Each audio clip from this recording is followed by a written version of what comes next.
Avemi a reunì con il Corpo Consular di Aruba, che ha rappresentato il consul di carriera e consul onorario che è stabilito in Aruba. Come ministro presidente e parte di relazioni esteriori da risortavo del mio ministero, è molto importante per noi in buon contatto con i consul che rappresentano i cittadini di differenti paesi qui in Aruba.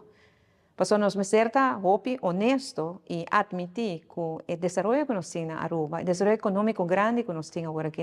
nós temos mestre de ajuda de onde que nós por raia para desenvolver nossa economia e nós temos hopi pessoas que vêm de diferentes países, hopi tempo passar, geração passar e recém que estabelecer mesmo na Aruba para ajudar nós a desenvolver nossa economia. Pois esse contato que consulante é importante. Nossa papia de acordo com a chega com o Ministério de Labor, Integração e Energia riba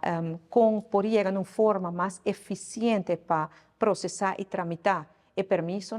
sobre lamentavelmente tem pessoas que também Aruba e não está guardo abusar essa de tramitador que está hoi placa de não e tem não está nem cumpre com o que não digo cumpre e ainda não sabendo com a procedura não está aí não tem problema na assina e esse é o qual que nós não quer. Nós sabemos que na Dimas tem muito trabalho para fazer, tem muito atraso, tem fluxo de trabalho enormemente grande, mas esse é o motivo para nos permitir que nenhum cidadão vá abusar do nosso país. Pois acordo que me está sostener, me está contente como nessa Glamba Cruz chega a acordo que o consulado por ajuda pessoas a tramitar um permisso e assim não está mais seguro, não custa mais abaixo e mais seguro que não permisso não está agora processar. Nossa papel também é a posição de cônsul na Aruba. Cônsul é funcionário muito alto e tem tratado de Viena que reconhece o direito, a autoridade e o privilégio que os cônsul aqui na Aruba gostam de ter. Privilégio riba diferente terreno para não portar livre, para não fazer um trabalho de representar um país e representar um cidadão. A nossa papel de esse também e compa dona mais reconhecimento na posição de cônsul na Aruba e assunto administrativo que tem que atender com esse.